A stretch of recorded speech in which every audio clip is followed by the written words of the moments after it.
This 83-year-old man thought he'd outrun the spring of 1960. He was wrong. In the spring of 1960, a 25-year-old schoolteacher and former beauty queen walked into a sacred sanctuary in McAllen, Texas. She went to confess her sins to a young, respected priest she trusted implicitly. She never walked out alive.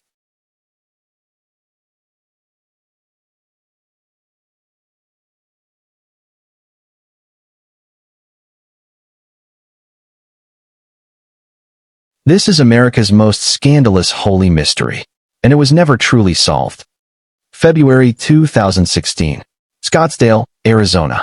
An ordinary Tuesday morning on an ordinary street, in an ordinary retirement community, except for the handcuffs. His name was John Feit. He was 83 years old. He had a wife, children, grandchildren. He had a life that looked, by every outward measure, perfectly normal. But John Feit had been carrying something beneath that ordinary life for 56 years. Something that began on an Easter Saturday, in a confession booth, in a church he was supposed to protect. To understand why it took 56 years to put those handcuffs on, we have to go back, all the way back, to the night McAllen, Texas lost one of its own. McAllen, Texas, 1960, a border community built on faith, on family, on the quiet, unquestioned belief that certain places were safe. Certain people could be trusted. Irene Garza believed that. She had every reason to. She was 25 years old. She taught second grade at Thigpen Elementary. Her students remembered her as patient, devoted, the kind of teacher who stayed late because she wanted to, not because she had to. 2 years earlier, the community had crowned her Miss All South Texas Sweetheart, not because she was glamorous, but because she was genuinely, quietly admired by everyone who knew her. On the evening of April 16, 1960, Easter Saturday, Irene dressed carefully. She was going to confession at Sacred Heart Catholic Church, a walk she had made many times before, a ritual she trusted completely. She walked inside. The door closed behind her. Witnesses saw her arrive. Nobody saw her leave. When Irene didn't come home that evening, her family assumed she had stayed to help after the service. When she wasn't home by morning, they began to worry. When Easter Sunday passed without a word, the worry became something heavier, something that had no good name. The community searched. Volunteers spread across McAllen and the surrounding area. Irene's family contacted police. Police contacted the church. The church said very little. 5 days after Irene Garza walked into Sacred Heart Church, her body was pulled from an irrigation canal, 1 mile from the church. The autopsy confirmed what investigators feared. She had been beaten, sexually assaulted while rendered unconscious, suffocated. She was 25 years old.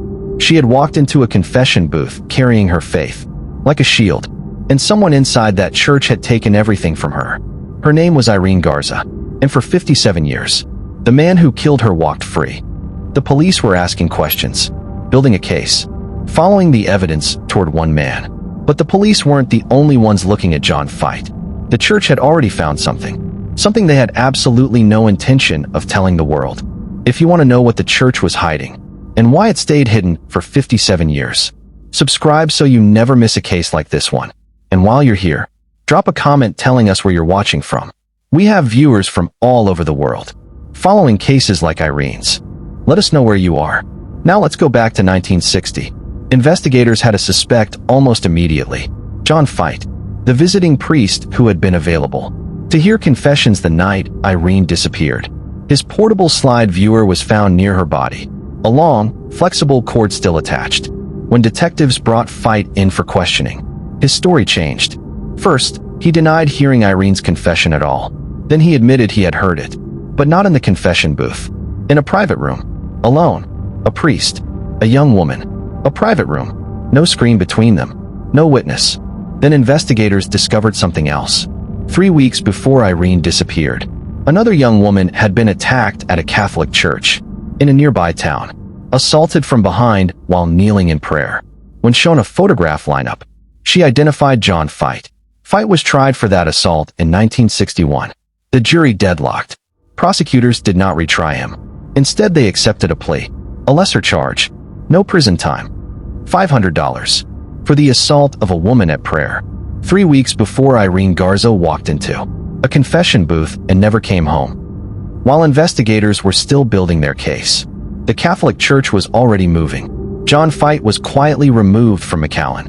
No public statement, no cooperation with police, no removal from the priesthood, just a transfer.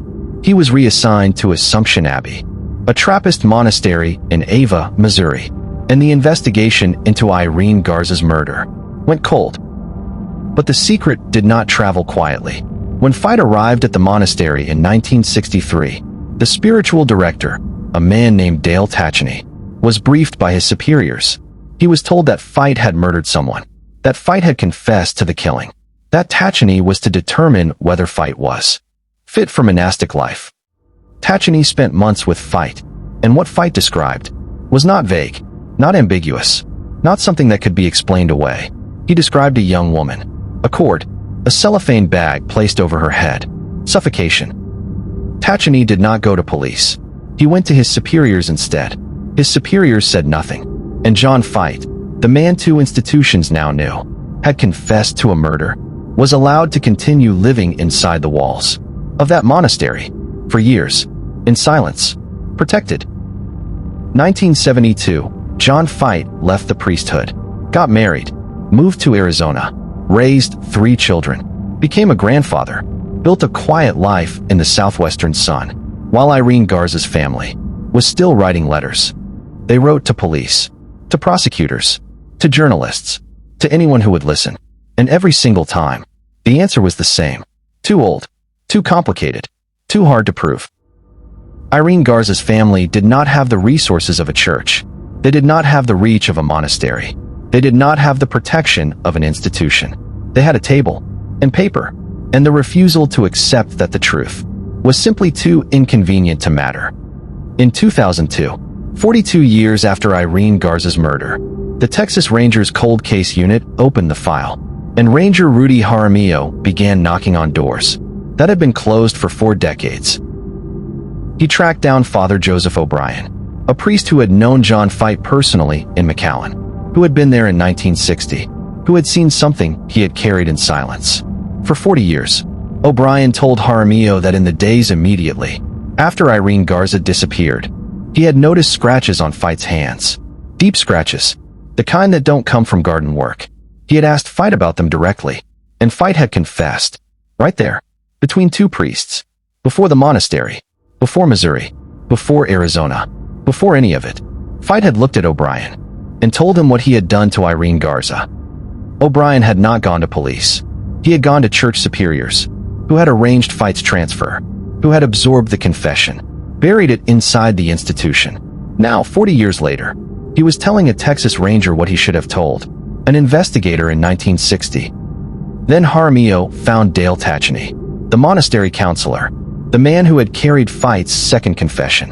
Since 1963, Tacheny was elderly, but he was willing to speak, and what he described matched, in precise and chilling detail, the evidence Jaramillo had gathered from the 1960 crime scene. The cord, the suffocation, the canal, 2 confessions, 2 separate witnesses, 2 separate institutions that had protected the same secret. For 4 decades, the wall was cracking, but cracking was not. Everything you've heard so far took 40 years to uncover. What happens next took 57. If you're not subscribed yet, do it now. Because the moment this case finally broke open is one of the most extraordinary things we have ever covered on this channel. For years after Jaramillo's investigation, prosecutors still declined to act. The evidence was too old, they said. The witnesses too elderly. The case too difficult to prosecute. But behind closed doors, everyone knew the real reason. No one wanted to be the person who put a priest on trial. In a town built on faith, no one wanted to be the official who stood up in the middle of the Rio Grande Valley, pointed at a former man of God, and said, "Him. He did it. Prosecute him." That kind of courage has a political price. And for 14 years after Jaramillo reopened the case, nobody in that office was willing to pay it. Until 2014, when Ricardo Rodriguez made the Irene Garza case the centerpiece of his campaign for district attorney. He made a public promise: "Elect me, and I will bring John Feit to trial." He won, and in February 2016, Ricardo Rodriguez kept his word. The man who had lived a quiet life in Arizona for more than 40 years, was going back to Texas for the first time since the church moved him away from what he did. November 2017, 57 years after Irene Garza walked into Sacred Heart Church and never walked out, John Bernard Feit, now 85 years old, sat at the defendant's table in Edinburgh, Texas. He removed his hearing aid. He did not look at the jury, and the prosecution prepared to do something no one had managed in 6 decades: prove a murder.